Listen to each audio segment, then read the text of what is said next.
السلام علیکم ناظرین، فرحت عباس کاظمی اپنی نئی ویڈیو کے ساتھ آپ کی خدمت میں حاضر ہے۔ ناظرین، آج بہت سارے موضوعات میں نے سوچے ہوئے تھے کہ الیکشن کے بعد نئی حکومتیں بنتی ہیں اور پھر جو پولیس افسران اور بیوروکریسی میں تقرر تبادلے ہوتے ہیں اس پہ بات کریں گے کہ کیا تبادلے ہوں گے۔ لیکن کل جو واقعہ پیش آیا ہے اچھرا مارکیٹ لاہور میں، اس نے یقیناً جو پاکستان کے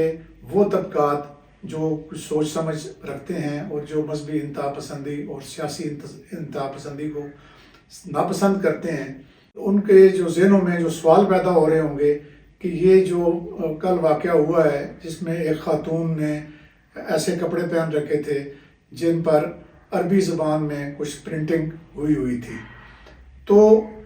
ہم جانیں گے کہ اس واقعے کے محرکات کیا ہیں، اس واقعے کے جو لوگ اکٹھے ہوئے ان کے پیچھے کون تھا، اور پھر جب وکٹم کو بچا لیا گیا اور پولیس اس کو اپنی سیف کسٹڈی میں لے گئی تو اس کے بعد وکٹم اور اس کی فیملی کو معافی مانگنے پر مجبور کیوں ہونا پڑا یا کس نے کرایا۔ تو ناظرین، یہ کل اتوار کے دن کا واقعہ ہے۔ 1 بجے کے قریب ایک خاتون جو ہے وہ اپنے خاوند کے ہمراہ اچھرا مارکیٹ میں شاپنگ کے لیے جاتی ہے۔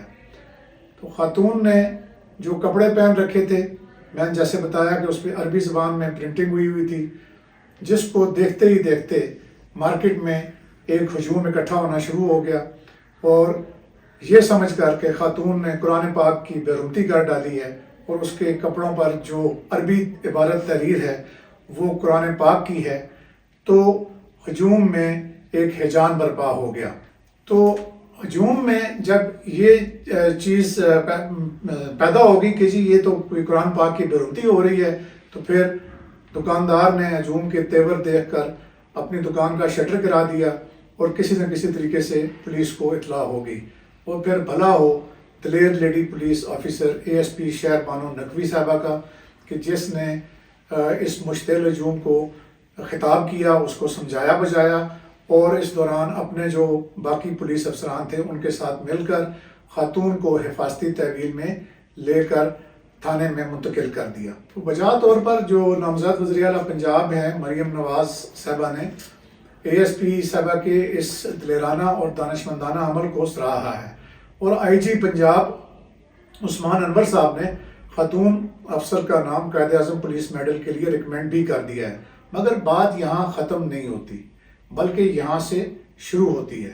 اب جب کہ اس سارے واقعے کو دیکھ کر اور ابھی تک جو آپ کو معلومات پہنچی ہیں انہیں سن کر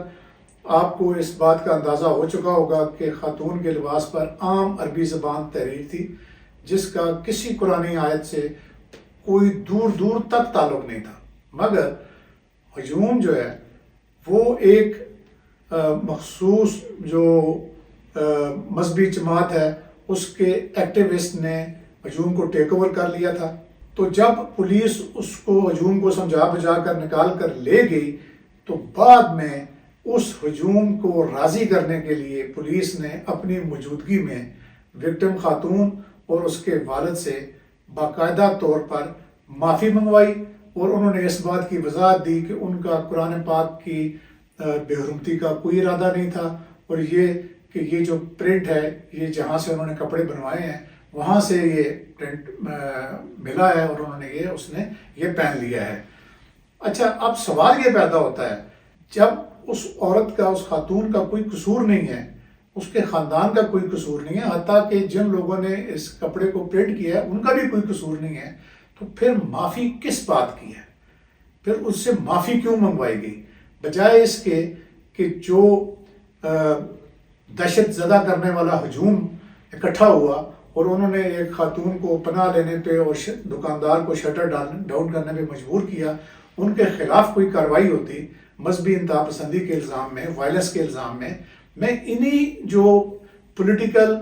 کرائمز کی بات کرتے کرتے آپ کے ساتھ آج اس نتیجے پہ پہنچا ہوں کہ یعنی یہ ہمارے معاشرے میں کسی قسم کی کوئی ٹالرنس اب موجود نہیں ہے، نہ سیاسی طور پہ اور نہ مذہبی طور پہ۔ اچھا ناظرین، تو اب جو مجھے معلومات ملی ہیں یہ جو جب اس کو معافی منگوانے کا پروسیس شروع کیا گیا پریس اور دیگر جو سو کارڈ معززین کی موجودگی میں، تو اطلاع یہ ملی ہے کہ اس میں تحریک لبیک پاکستان کے جو مقامی لیڈرز ہیں وہ معافی مانگنے کے ٹائم پہ موجود تھے۔ اب اس بات سے یہ بالکل عیاں ہے کہ مقامی انتظامیہ کو علم ہے کہ خاتون کی ہراسانی میں ملوث ہجوم خود بخود اکٹھا نہیں ہو گیا، نہ ہی اس نے خود بخود نعرے بازی شروع کی، نہ ہی اس میں جو وائلنس کا جو عنصر ہے وہ پھیلایا گیا، از خود نہیں پھیلا، بلکہ اس کے منتظمین ایک مذہبی جماعت کے کارکن تھے، اور اگر پولیس مداخلت نہ کرتی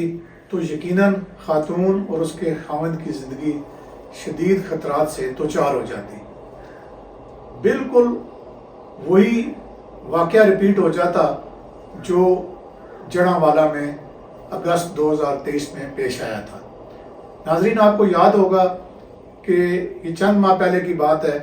اگست 2023 میں جو ہے وہ قرآن پاک کی بےغیرتی کا الزام لگا کر جڑاں میں ہماری مسیحی برادری کے لوگوں کو کس طرح ظلم و ستم کا نشانہ بنایا گیا، اور ہیومن رائٹ کی رپورٹ کے مطابق 22 چرچز جلائے گئے، 80 گھروں کو لوٹا گیا اور پھر نظر آتش کیا گیا۔ اب اس واقعے میں ہم نے ایز پولیس افسر یہ دیکھنا ہے کہ سینکڑوں لوگوں کو گرفتار تو کر لیا گیا، گرفتاریاں بھی فوری طور پہ عمل میں آئیں، مگر ابھی تک کسی ایک بھی شخص کو سزا نہیں مل سکی۔ تو ناظرین، آپ کو یاد ہوگا کہ سال 2011 میں انگلینڈ کے طول و عرض میں بہت زیادہ بدامنی پھیل گئی تھی، اور اس کے پیچھے جو اس کا محرک تھے وہ